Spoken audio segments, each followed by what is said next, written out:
আমার gaming life যাত্রা শুরু হয় 2019 সাল। ছোট্ট একটা অ্যান্ড্রয়েড ফোন ছিল।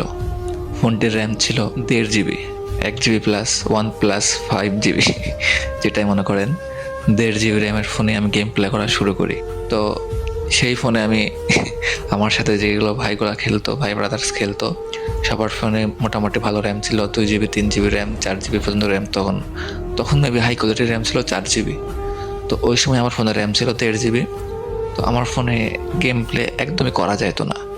ফোন প্রচুর হ্যাং মারতো অ্যান্ড ল্যাগের চুতনে এত পরিমাণ ল্যাগ মারতো ফোনটা। ল্যাগের কারণে একটা কান দিয়ে ফায়ার করবো একটা গুলি দিয়ে, তো যদি ডান দিকে ফায়ার করতাম বাম দিকে চলে যাইতো এনিমি, আর সামনে দৌড়াতে গেলে পিছন দিকে ঠাস করে ঘুরে যাইতো। অনেক প্রবলেম ছিল ফোনে। তো এমনি আমি প্রায় 1.5 বছর ওই ফোনেই গেম খেলছি। ওই সময় লকডাউন ছিল। লকডাউনের মধ্যে তো সবার ভালো ভালো ফোন ছিল। আমি গেম প্লেটা শুরু করছি কেমনি আপনাদেরকে শোনাই। ফার্স্টে আমি একদিন লকডাউনের আগে আমার এক বড় ভাই গেম খেলতো আমার পাশে বসে। তো আমি গেম প্লেতে বলে ভালো লাগতো না, তো আমি এমবি ভরতাম, পরে ইউটিউব দেখতাম। তারপরে আরও ওই যে আরেকটা গেম ছিল শ্যাডো ফাইটিং, তো আপনারা হয়তো বা গেমটা অনেকে খেলছেন। তো আমি তার পাশে বসে বসে শ্যাডো ফাইটিং খেলতাম। আর তার গেম খেলা দেখে একটা সাউন্ড আসতো গেম প্লে থেকে, ডেঞ্জার জোনের একটা ভয়ঙ্কর সাউন্ড আসতো। তো সাউন্ডটা যখন শুনতাম পাশে যখন গেম খেলতো, তখন কেন জানি আমার অন্যরকম একটা ফিলিংস কাজ করতো। না, গেমটা খেলার দরকার একবার, মানে ভিতরে একটা ফিলিংস জাগতো গেমটায় ডেঞ্জার জোনের সাউন্ডটা শুনে। আপনারা জানলে অবাক হবেন, আমি এই ডেঞ্জার জোনের সাউন্ডটার জন্যই গেম প্লে করা শুরু করছি। কারণ আমি ভাবতাম যে যখন ডেঞ্জার জোনের সাউন্ড হয় তখন মানে এনিমি বা দুশ্মন আক্রমণ করবে, এমন কিছু ভাবতাম। আমি আর জানতাম না যে এটা হচ্ছে উপরে ডেঞ্জার জোন আছে, উপরে এখানে থাকলে মাথাটা বেয়ে পড়বে। তো আমি যখন গেমটা ডাউনলোড করি ফার্স্টে, তখন গেম প্লে করতে পারতাম না, কিছুই পারতাম না। এমনি ওই যে জয়স্টিকটা আছে না, ওটা তো টানে বেড়াইতাম, আর গান যেটা পারতাম ওটাই নিয়েই ঘুরে বেড়াইতাম। তো আমি ক্লাসিক খেলে বেড়াইতাম। ক্লাসিকে তো বট পড়ে, ভালো লাগতো খেলতে। তো এমনি আমি প্রায় 15-20 দিন খেলছি, প্রায় 2-3 সপ্তাহ খেলছি। খেলার পরে একদিন আমার বড় ভাই বলে, এই তুই ক্লাসিক খেলিস কেন? এইদিকে আমি ক্লাসিক খেলতে খেলতে আমার লেভেল হয়ে গেছে 20+।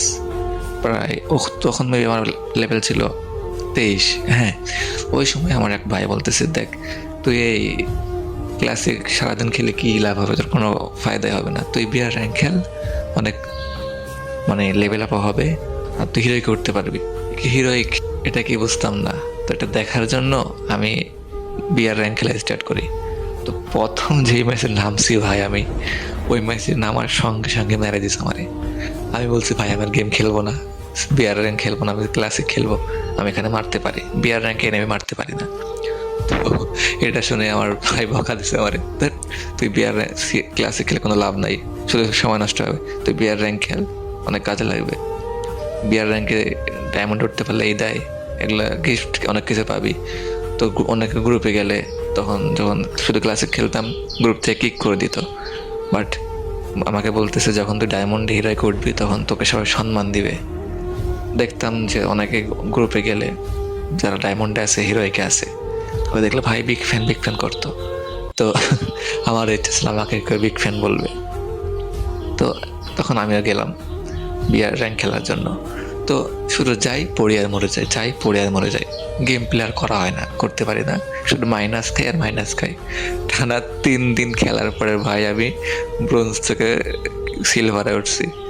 তো তখন আমার এক বড় ভাই আমাকে বুদ্ধি দিল, দেখ তুই তো গেম প্লে করতে পারিস না, তুই এক কাজ করতে পারিস, ওই ফ্যাক্টরির সাইডে যে আপনার এখনও দেখবেন আছে যে হলুদ সিঁড়িটা আছে, লম্বা সিঁড়ি, ওই সাইড দিয়ে যে ওপরে কি কয় ওই হলুদ রডগুলা শোয়ানো আছে না।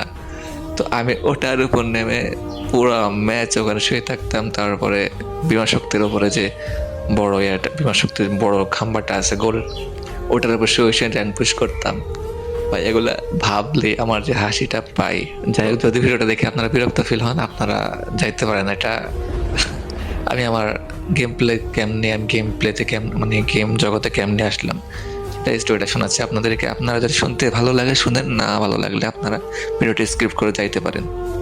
তো এমনি র্যাঙ্ক পুশ করে করে আমি প্রথম মানে যখন গেম প্লে মানে র্যাঙ্ক খেলা শুরু করি, প্রথম সিজনে আমি ওখানে ডায়মন্ড 1 পর্যন্ত যাই। যাওয়ার পরে আমি তো শুয়ে শুয়ে র্যাঙ্ক পুশ করি, লাস্টে একটা কিল হইলো। তখন কিন্তু কিল না করলেও প্লাস দিত, 8, 10, 20 প্লাস দিত। বাট এখন তো অন্যরকম করছে। বাট ডায়মন্ডে যাওয়ার পরে শুয়ে থেকে থেকে আর প্লাস দেয় না। খুব কষ্টে মানে খুব চিন্তায় পড়ে গেলাম, এখন কি করা যায়। তো তখন আমার ভাই বললো, দেখ অনেক তো শুয়ে থেকে খেলছিস, অনেক তো র্যাঙ্ক পুশ করছিস, এখন একটু ফাইট করে খেল। তো তখন মনে করেন এতক্ষণ তো খেলতাম, স্লো খেলতাম, ইয়ারডপ নিয়ে যেতাম, ইয়ারডপ ফেলে এখন ওপর থেকে মারতাম এনিমি 2-1টা। আর তারপরে মনে করেন শুরু করলাম রাশ গেম প্লে। ফার্স্টে ট্রেনে গেলাম, দেন আমি তো 2 ফিঙ্গারে খেলতে পারতাম না। দেন আমার ভাই আমাকে 3 ফিঙ্গারে একটা সেটিং করে দিল। তারপর আমি এখনও 2 ফিঙ্গারেই খেলি ভাই। বা 3 ফিঙ্গার করার পরে আমি 1 মাস